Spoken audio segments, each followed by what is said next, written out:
پریشان ہوں کہ میں کسی کو بس بتا بھی نہیں سکتی ہوں. السلام علیکم ورحمۃ اللہ وبرکاتہ. میں محمد ارباز، آپ دیکھ رہے ہیں اسلامک آفیشیل گروپ. میرا یوٹیوب چینل میں آپ سب کا سواگت ہے. زیادہ دیری نہ کر کے اگر آپ میرے چینل پر نیا ہیں تو چینل کو سبسکرائب کر دیجئے اور بیل آئیکن گھنٹی کو دبا دیجئے. اور آپ سب میرے یوٹیوب چینل پر جڑے رہیں. تو چلیے چلتے ہیں ویڈیو کی طرف کہ بچے نے پنڈت سے کیا سوال کیا اور پنڈت جی نے سوال کا کیا جواب دیا اور ڈاکٹر ذاکر نائک اس سے متعلق کیا جواب دیتے ہیں. چھوٹا یہ بات کم مانتا ہے تو یہ اسکول جاتا ہے تو یہ میرے سے تو سامنے سے کچھ بولتا نہیں ہے. اپنی چاچی کو بولا ہے کہ میری کلاس میں سب لڑکوں کی گرل فرینڈ ہے، بس میری نہیں ہے. اس کو اس کا جواب دے دیجیے آپ. کتنی عمر ہے؟ یہ 9 سال کا ہے. اور بتاؤ اس کو، بات کراؤ ہماری. دیکھو گرو جی رادھے رادھے. رادھے رادھے. تو آپ کو کیا بنانا ہے؟ Girl friend. ہمیں مثال ملتی ہے علامہ اقبال کی والدہ کے بارے میں. بہت ہی انٹرسٹنگ اور بہت ہی انفارمیٹیو ہے. ویڈیو کو آپ نے علامہ اقبال کی زندگی کے بارے میں تو پتہ چلتا ہے کہ علامہ اقبال کے والد ایک ایسا پیشہ کرتے تھے جو ربا سے جڑا تھا، جو سود سے جڑا تھا. اور علامہ اقبال کی والدہ اسے بالکل پسند نہیں کرتی تھی.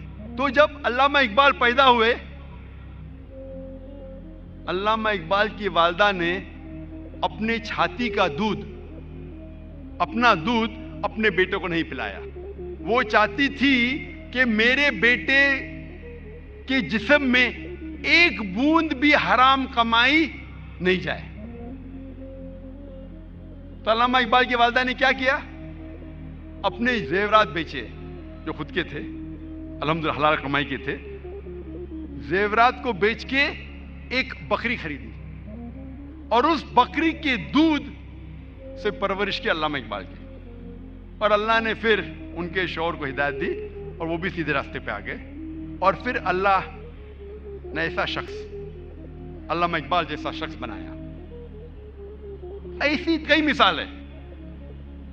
اور ایک مثال ہے والدہ کی، شیخ عبد القادر جیلانی کی رحمۃ اللہ علیہ. شیخ عبد القادر جیلانی رحمۃ اللہ علیہ الحمدللہ توحید پہ تھے اور انہوں نے اس شہر ہندوستان میں اسلام کا دین پھیلایا. ان کا بڑا ہاتھ ہے اور وہ توحید پہ تھے. اسلام کا صحیح پیغام گھروں تک پہنچایا. اور ان کی والدہ نے شیخ عبد القادر جیلانی رحمۃ اللہ علیہ کو سکھایا تھا کہ بیٹا تو ہمیشہ سچ بولنا، کبھی جھوٹ مت بولنا، چاہے تیرا نقصان ہو چاہے تیری جان جائے.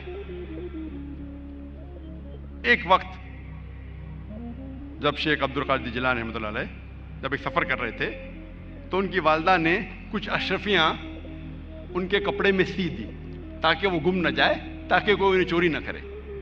جب وہ سفر پہ نکلتے ہیں تو ایک ڈاکوؤں کا گروہ انہیں پکڑ لیتا ہے اور جب جانچ پڑتال کرنے کے بعد کچھ پیسہ نہیں ملتا ہے تو وہ ڈاکو کہتے ہیں شیخ عبد القادر جیلانی رحمۃ اللہ علیہ سے کہ تیرے پاس کچھ پیسے نہیں؟ انہوں نے کہا ہاں ہے، میری ماں نے میرے کپڑوں میں سی لی ہے. اور وہ جگہ دکھاتے ہیں. وہ ڈاکوؤں نے کہا کہ اگر یہ بچہ ہمیں نہیں بتاتا تو ہمیں کبھی یہ اشرفیاں نہیں ملتی ہے. وہ اتنے خوش ہوئے اس بچے کے ایمانداری سے اور پوچھا کہ تم نے ہمیں سچ کیوں کہا؟ تو اس نے کہا کہ میری ماں نے مجھے سکھایا ہے کہ کبھی جھوٹ نہیں بولنا، چاہے میری جان جائے.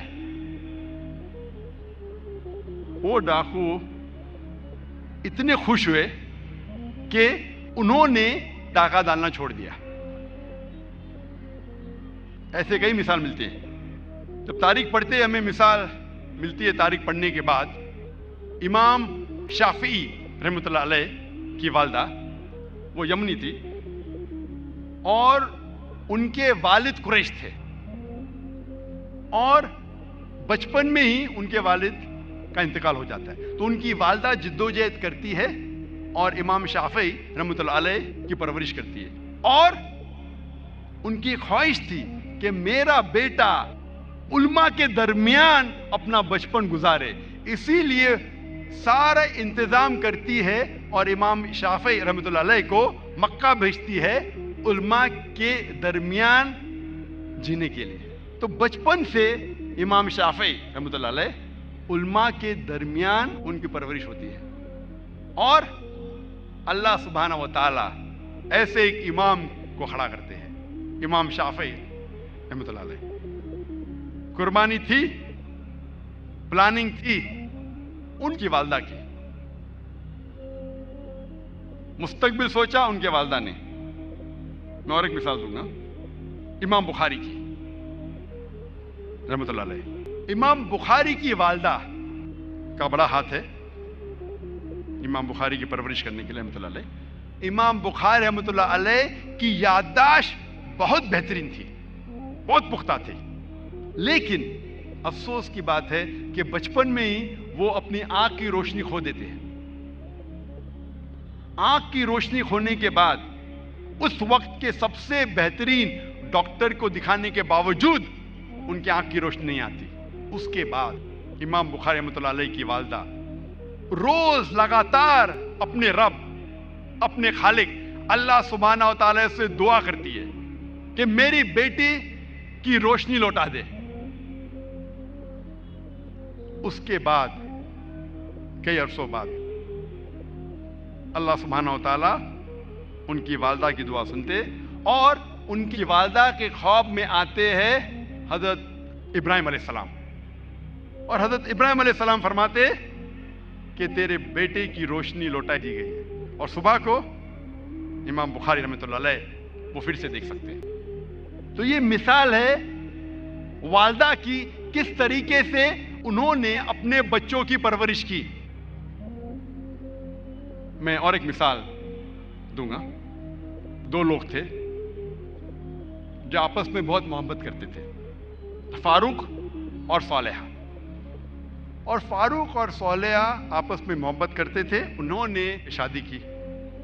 شادی کے 3 مہینے بعد جہاد کا اعلان ہوتا ہے، اور فاروق جاتے ہیں جہاد پر۔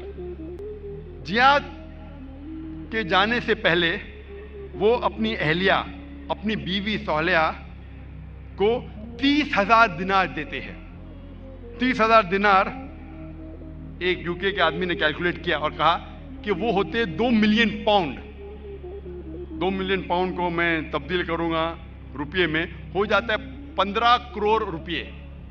وہ دیتے ہیں 30,000 دینار، 2 ملین پاؤنڈ، 15 کروڑ روپیے اپنے اہلیہ کو، اور کہتے ہیں کہ اسے محفوظ رکھو، اسے خرچ مت کرو، میں جہاد کے لیے جا رہا ہوں۔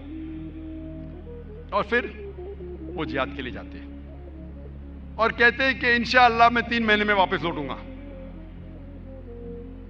ان کے جانے کے چند مہینے بعد ان کی اہلیہ صالحہ کو ایک بیٹا پیدا ہوتا ہے۔ 1 سال گزرنے کے بعد ان کے شوہر واپس نہیں آتے، 2 سال گزرنے کے بعد واپس نہیں آتے، 2.5 سال بعد ایک شخص آ کے کہتا ہے صالحہ سے کہ میں نے تمہارے شوہر فاروق کو دیکھا کہ وہ گر گئے اور وہ گھائل ہو گئے۔ پھر چند سال گزرتے ہیں، پھر بھی فاروق واپس نہیں آتے، تو اس کی اہلیہ سمجھتی ہے کہ میرے شوہر کا انتقال ہو گیا۔ لیکن 30 سال بعد فاروق واپس مدینہ لوٹتے ہیں، اور ان کی خواہش تھی کہ میں میری اہلیہ سے ملوں، لیکن وہ بہت پرہیزگار تھے۔ مدینہ میں آنے کے ساتھ سب سے پہلے جاتے مسجد میں نماز پڑھنے کے لیے۔ نماز پڑھنے کے بعد وہ دیکھتے ہیں کہ کئی علماء آپس میں علم کے بارے میں گفتگو کر رہے ہیں، اور ان میں سے ایک نوجوان، تقریباً 30 سال کا نوجوان، جس کا نام تھا شیخ عبد الرحمن، وہ سب سے بہترین عالم تھا، وہ اس سے کافی متاثر ہوتے۔ پھر وہ جاتے ہیں اپنے گھر کی طرف۔ جب گھر میں داخل ہوتے ہیں تو اپنی بیوی صالحہ سے ملتے ہیں، وہ دونوں خوشی کے مارے رو پڑتے ہیں۔ اس کے بعد فاروق پوچھتا ہے کہ میرے 30,000 دینار تو محفوظ ہے نا، آپ نے اسے خرچ نہیں کیے؟ تو اس کی اہلیہ پوچھتی ہے آپ گھر آنے کے پہلے مسجد گئے تھے؟ ہاں بالکل صحیح، میں مسجد گیا تھا. وہاں آپ نے علماء کو دیکھا؟ ہاں میں دیکھا. کیسے؟ بہت اچھے. خوشی کی بات ہے کہ اس شہر میں ایسے علماء ہیں. تو اس کی اہلیہ اس سے پوچھتی ہے سب سے بہترین عالم آپ کو کون لگے؟ تو فاروق کہتے سب سے بہترین عالم تھے شیخ عبد الرحمن. تو اس کی اہلیہ پوچھتی ہے کہ اگر اللہ آپ کو شیخ عبد الرحمن جیسا علم دے تو آپ کتنا خرچہ کر سکتے اس علم کے لیے؟ تو فاروق کہتا ہے یہ سارے 30,000 دینار میں خرچ کر سکتا ہوں ایسا علم حاصل کرنے کے لیے. پھر اس کی بیوی پوچھتی ہے کہ اگر آپ کا بیٹا ہو اسے ایسا عالم بنانے کے لیے آپ کتنا خرچ کریں گے؟ تو فاروق کہتے میں 30,000 دینار سے زیادہ خرچہ کر سکتا ہوں، 15 کروڑ روپے سے زیادہ خرچہ کر سکتا ہوں اپنے بیٹے کو شیخ عبد الرحمن بنانے کے لیے.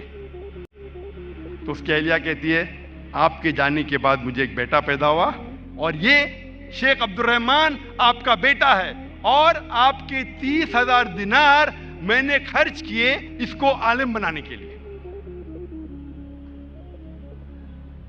آپ سوچ سکتے اس وقت بیٹے کو عالم بنانے کے لیے والدہ خرچہ کرتی ہے 30,000 دینار، 2 ملین پاؤنڈز، 15 کروڑ روپے.